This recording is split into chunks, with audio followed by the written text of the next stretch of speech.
Hi, my name is Alma M. Dayag. I am the Assistant Principal for Academics of St. Paul College, Pasig. I'm celebrating my Silver Jubilee as a teacher. I'm also a textbook author. I'm the author of a textbook series called Pluma, Wika at Pagbasa from preschool, grade school, and high school. What are the knowledge, skills, and values that a global teacher should have? A global teacher must have good communication skills. When I say good communication skills, I'm not only referring to the medium of instruction. I'm also referring to the ability to impart the knowledge or the content or the values to the students by using effective communication techniques. A global teacher must be a good role model. It's not only do what I say, but more importantly, it should be do what I do. He or she must know his subject matter by heart. You cannot sugarcoat inefficiency, and because of that, a good global teacher should be able to know and be able the students to see the real-world applications of the things that they are learning in the classroom. They should be able to understand and be able to apply in their day-to-day lives the things or the concepts that they are learning in the classroom. A global teacher should use effective strategies that could have a lasting impression on the students.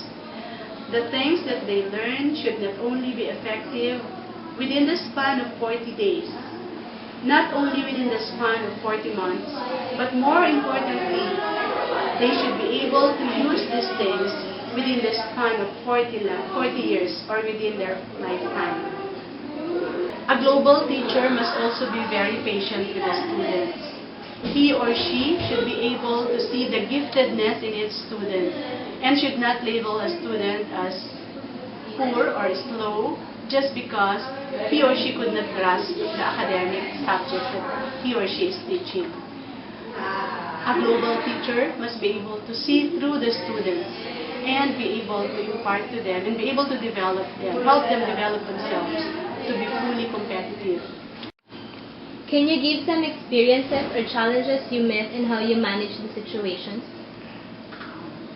One of the challenges that I have experienced is to be able to inculcate among the students a sense of responsibility for their family, for the school, for their country. It's hard to teach them to pick pieces of papers, for example, or to throw their trash in the correct trash can. At home, a yaya or a helper would always do those things for them. And when they go to school, when we teach them about those things in school, well, they understood the theory, but not necessarily doing it in practice.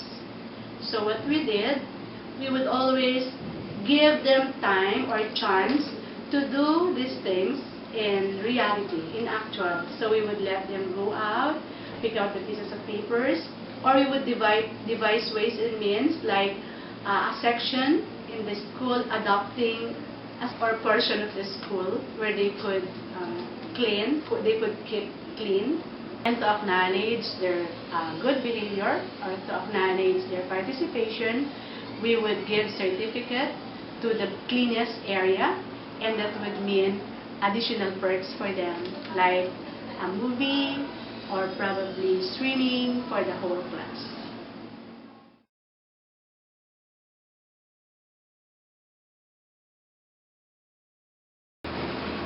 So I'm Isabel Leon. I work here in St. Paul. I've been working here in St. Paul for just 3 years. It's my 3rd year now. I'm currently in charge of the research and curriculum development office of the grade school department. I graduated. I have an education degree. Okay, I took education in college. I worked afterwards as a teacher in a technical vocational school. So it's school for post-high school students, but it's not a college degree. So after some time, after some years, I came back to St. Paul to teach in the basic education. So I started teaching in the grade 3. Then I had also the experience of teaching English to grade 7. Okay, so ma'am, what are the knowledge, skills, and values that a teacher should have to be considered a global teacher? First, the knowledge. Well, of course, the knowledge, the teacher has to be very knowledgeable of the subject matter that she's teaching. Okay, so if she's teaching English, she has to know the rudiments of English. She has to know all the structures. She has to know the grammar part of English and all the other aspects of the subject. If she's teaching math, definitely she has to be very confident in the formula, okay, in the concepts and the theories that she has to know. Okay, and for a teacher to be global or to be holistic, she also has to be knowledgeable of current events. Her mindset cannot be just isolated in the subject that she's teaching, the subject matter, but she has to go beyond the classroom and see the current situation of society. Okay? Because naturally, in society, that's where her students are. And for her to understand why her students act this way, she has to understand the environment they work in, they live in. Okay? So that's the knowledge part. And the other one is skills. Skills. So for a teacher to be global, I would say that she has to have the life skills. She has to have life skills. She has to have study skills, okay? Meaning she has to be practical. She has to be street smart. Okay, so we cannot just be just knowing everything.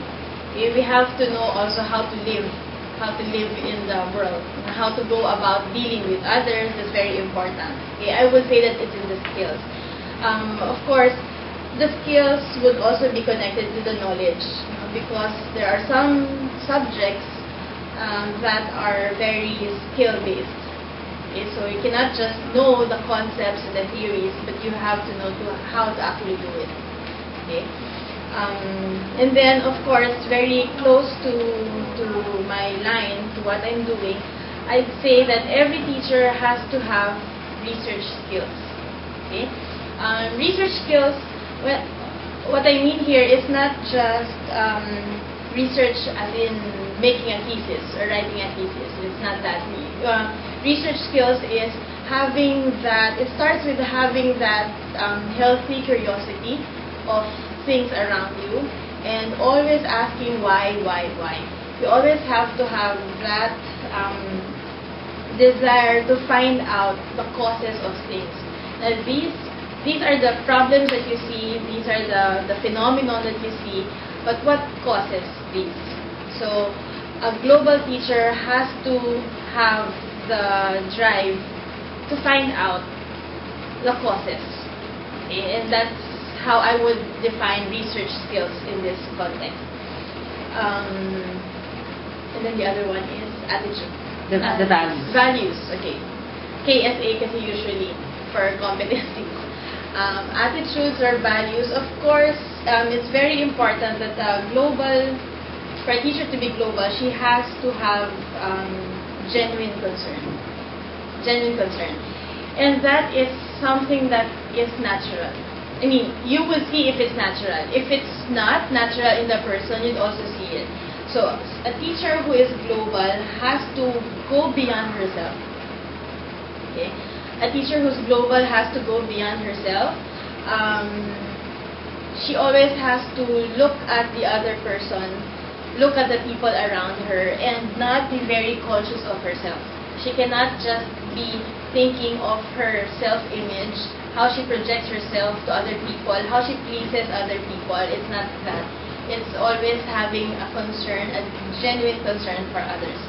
And that really would apply to the students. In dealing with students, you cannot please all your students. Okay, so ma'am, what are the experiences and challenges that you've met, and how have you managed those situations? Okay, there's one specific experience that I would like to share with you, and it was when I was I was dealing with the grade 3 students. And one of the students in my advisory class, she was always getting into a fight with her classmates. Okay? And she's a different child. She's very intelligent, very smart, but maybe, as people will say nowadays, her EQ may somehow seem to be challenged, okay? Because she cannot relate very well with her classmates. Okay? Besides, she loved animals. She had this obsession for animals, and that's all she wanted, and that's all that she was interested in, and nothing else that her classmates were interested in, she would get interested also, so she wouldn't. And so she had this big fight with one of her classmates, and she hated her so much. Really, I would use such a strong word because it would come from her. She'd tell me every single day that she hates this classmate of hers. And every time I tell her or try to convince her why she has to forgive her, to understand the other person, that she did not mean to hurt her, she wouldn't buy it. She wouldn't buy my logic. And simply because she's smart, she's a very smart girl, she just doesn't buy everything that she hears. Okay? So what I did, since I know she loves reading, what I did was I lent her a book, an elf help book. Okay, it's a small book for children entitled "Forgiving." It is smart. Forgiving is smart. It is good for your heart, or something like that. And it's a very short children's book. And so I lent it to her. Let's say today. And then the following day, I was just so surprised that she was actually talking to her classmate, to that classmate of hers who she was so angry with. And for the longest time, she was not talking to her. She did not want to do anything with her. And so I asked her, what happened? Did I see that right? Did I really see you talking to that other person? And she said, yes, teacher. Why? What happened? Because, teacher, I read your book and I realized that forgiving is good for my heart. And really, just with that, I was so, imagine, for how many months, maybe the fight was going on for 2 quarters. The fight was going on for 2 quarters, and only it was during Christmas time that I got hold of that book and I lent it to her. And suddenly, just with that one time that she read that book, it really changed her.